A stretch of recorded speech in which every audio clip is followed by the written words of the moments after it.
Welcome back. I'm Ms. Crystal here at the King's Art Center, and today we're going to be simplifying a T-Rex and drawing with ink.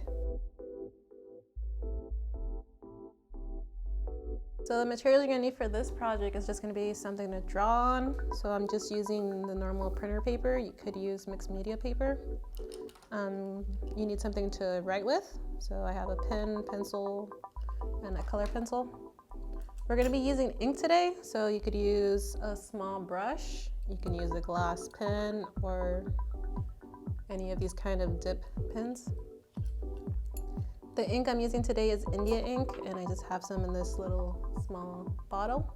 You could also get the ink remover, which is just kind of water and the ink remover diluted. So if you don't want to use ink pens, you could also use microns or any kind of pens that come in different sizes. And that way you can still do ink drawings, but without the mess of the ink pen. So when you guys are drawing a T-Rex, well, maybe we should take some time and look at what we're going to be drawing. So T-Rex have a really big head, and they're kind of balanced out by their tail. They also have these tiny arms, and if you guys notice, T-Rex only have the 2 fingers on their hands, and they do have 3 toes. So you guys do want to know a little bit of the anatomy of what you guys are drawing. So even in our little toy dinosaur here, he's pretty accurate compared to our picture. So you guys could draw off of a toy dinosaur rather than a picture. So you guys can draw small, you guys can draw big, or you guys can just have a lot of kind of sketches on your page. So this isn't going to be my final drawing. This is just me practicing to draw the T-Rex. So again, we're starting off with that big head that the T-Rex has. I'm starting with a giant. This isn't really that giant. This is a medium-sized rectangle. And then to draw the body, I'm going to draw an oval. So again, I kind of want to draw light. I might have to draw a little darker just so you can see my lines. And I do want the head to be just kind of really large compared to his body. So I'm exaggerating that part. And also I want to plan out where his tail is going to go. And I kind of want the tail to come up. So again, I'm kind of just roughly drawing it. Next is drawing his legs.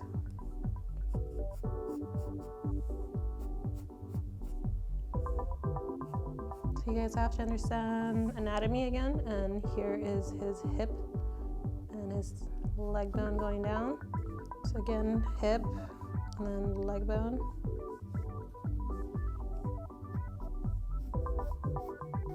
So here I'm kind of just drawing a triangle to draw this part of his leg.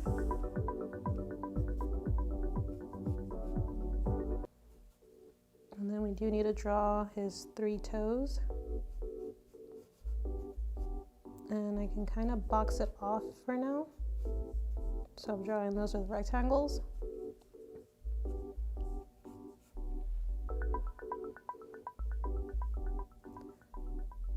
So if I want to show the other leg, you're kind of drawing through your objects here.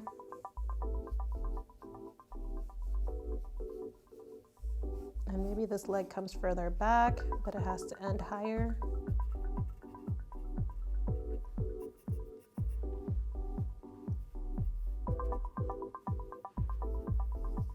So now I'm trying to find the placement for my arms on my T-Rex. Remember, T-Rex do have those really tiny arms. They kind of just hang there. The T-Rex didn't really use his arms. He used his mouth.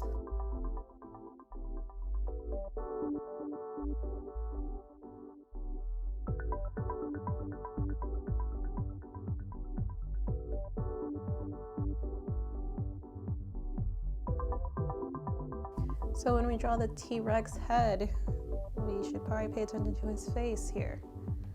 The T-Rex does have this huge eyebrow ridge. And also, see how big of the opening on his mouth is? Also notice this bump that kind of connects his neck to his head here. There's There's also a curve that goes on the front part of our T-Rex, and the curve on the bottom of his chin, and all this flat area underneath. So now drawing that, we can start with the curve in the front. The eyebrows, that's up to you how you want to draw those eyebrows. You can draw his eye and then kind of play around with the idea of the eyebrows kind of sticking out.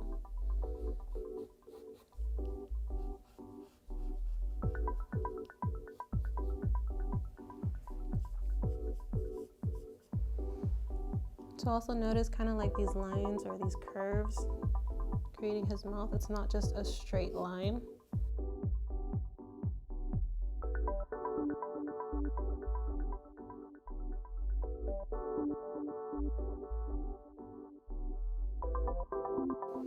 So this is just my first sketch, kind of just trying to figure out the anatomy and all the shapes I see in the T-Rex. So just exploring.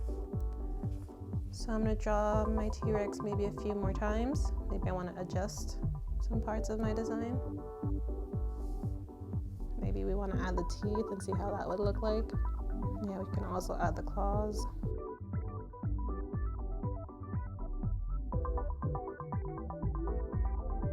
Again, you guys can switch what materials you guys are drawing with.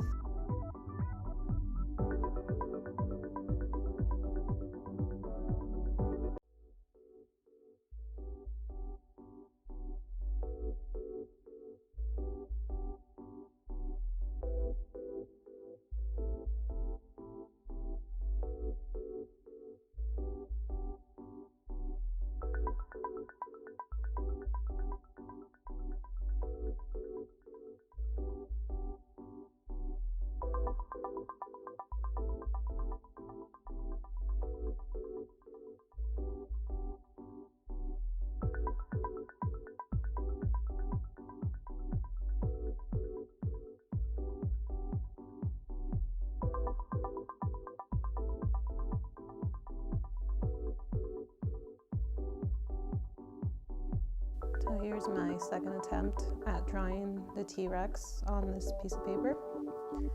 So again, you guys should practice drawing the same thing twice or maybe even 3 or 4 times. It's like, just for this lesson, I did practice it a few more times. So I did even practice different ideas for maybe the inking process. Here's with the ballpoint pen. So again, remember with the ballpoint pen, you can't erase, so you have to commit to those lines. It's good for when you kind of want to force yourself to draw those lines rather than going back and erasing. There is no Control Z. And here's an attempt with the actual pen. So again, you're playing around with the ink. You can play around with different textures.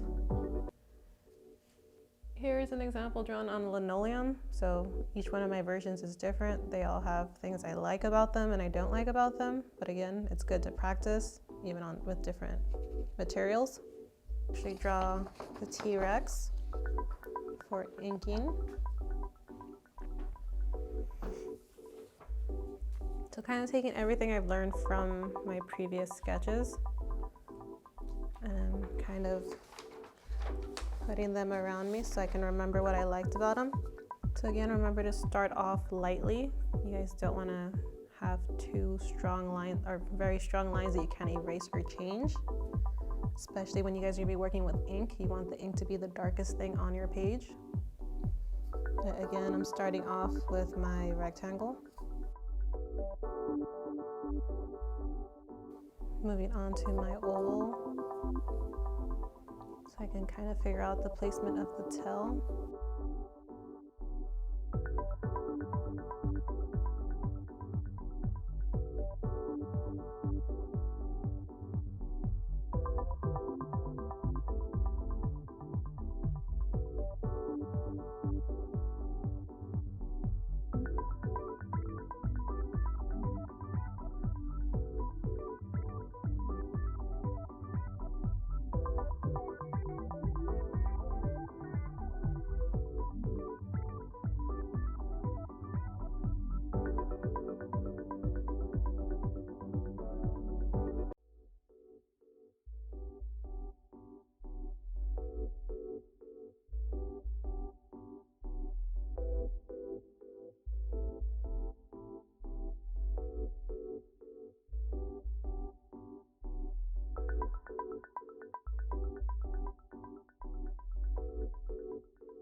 So now moving on to the ink.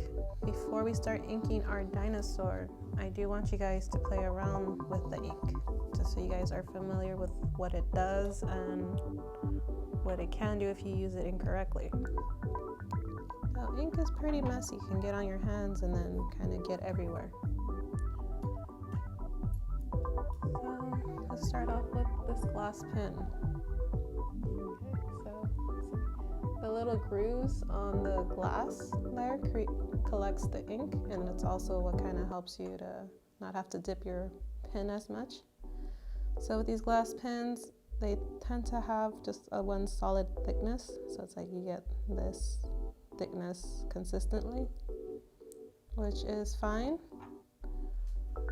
You could also do cross hatching with this.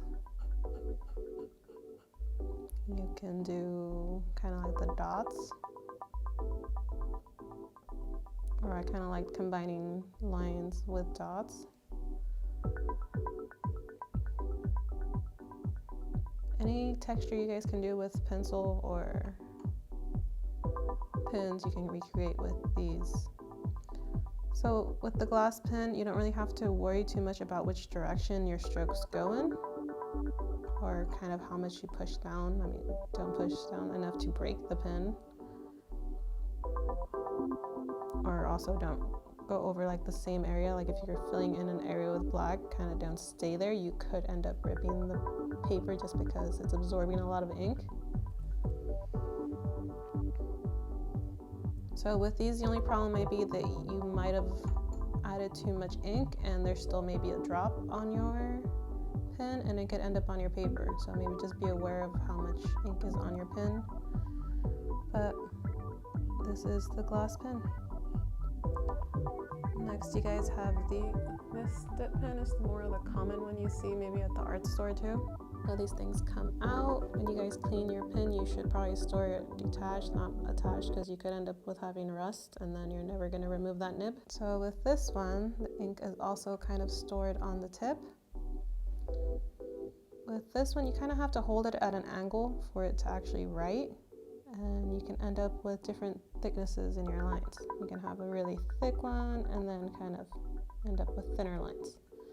And that's just because of how this pen is, that it opens up to let the ink out. Again, another problem with this one could be just you could end up with a little drop of ink that didn't come out when you shook the pen, and that ends up on your paper. So you guys also have to keep in mind where you're placing your hand, because you could end up smearing some of the ink you just laid down. So just keep that in mind where your hand is. With this one, you can't really move up. You kind of always have to pull towards yourself, or maybe away. You just don't want to end up doing this too much.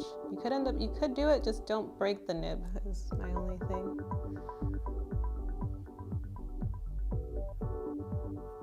So sometimes you guys could be pushing down too hard and you end up collecting bits of paper in between the nib. That's also a problem I've seen before. But if you guys are getting a lot of drops on your paper, you guys should probably practice with the ink pen a little bit more. Here's another one. It's a little bit smaller. So here we have the one I was using, and the next size down, that's this. Again, this is something that comes out and that you should clean separately and store separately. So again, you dip. The lines this pen gives you are a lot thinner. So even compared to my glass, they can be thinner with this nib.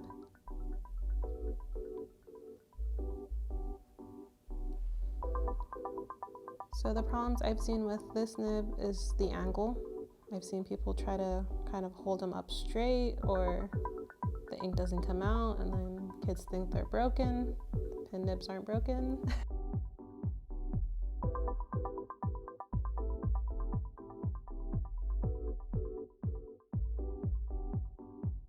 So again, just don't push down too hard on these pins or these nibs. They could break. I have seen these break before, but again, it's the pressure you're applying.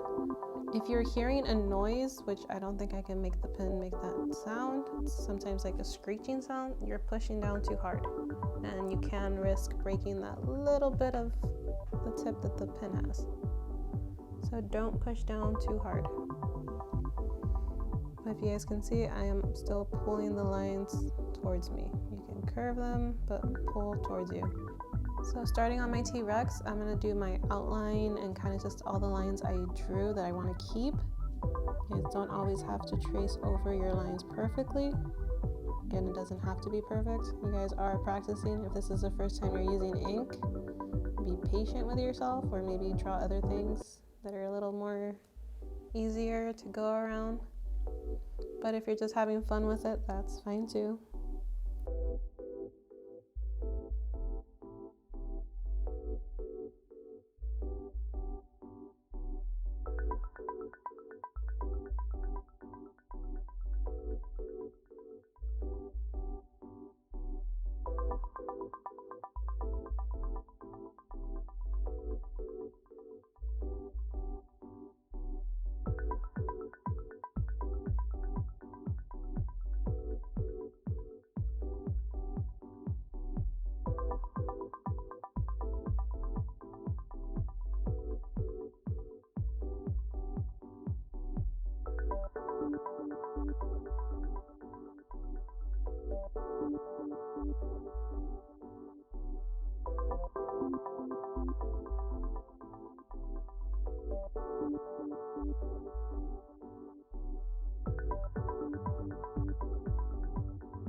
when you guys use the dip pens, I know a lot of you guys tend to do kind of like a scratchy, sketchy line with them.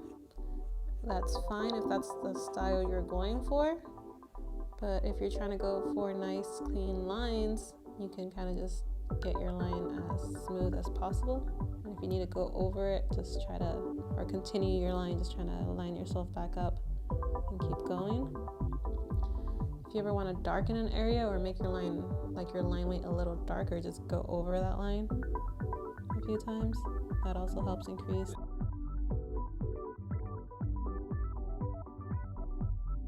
So one thing to know about inking, even if you're using just a microns or any other kind of pen, or even with a pencil, is line weight. So you can have line that is just normal. You can have one that's a little darker. So this is me just pushing down on my pen. Let's see how, I think we can make it if I push down even more. I think that's about the same. So when you're still trying to increase your line, you can go over it, and that just kind of helps darken that line up. So that's useful kind of like in areas on my dinosaur here where the line is kind of the bottom of my dinosaur and I'm trying to show that it's overlapping this back leg. Or even right here in the jaw, I kind of darken that line up. So just remember, you want to go light at first, and then you can kind of add more details. You can always add more. You can't really take, like, remove. So if you guys do need to make corrections, you can always paint with just pure white on top of your drawings. But yeah, just remember that with ink, it's really hard to remove things that you don't need. So this is our final result on our project with our simplifying our T-Rex. If you guys do end up drawing your own T-Rex or any sketches you guys might have, you guys can always tag the King's Art Center. We would love to see your dinosaur drawings.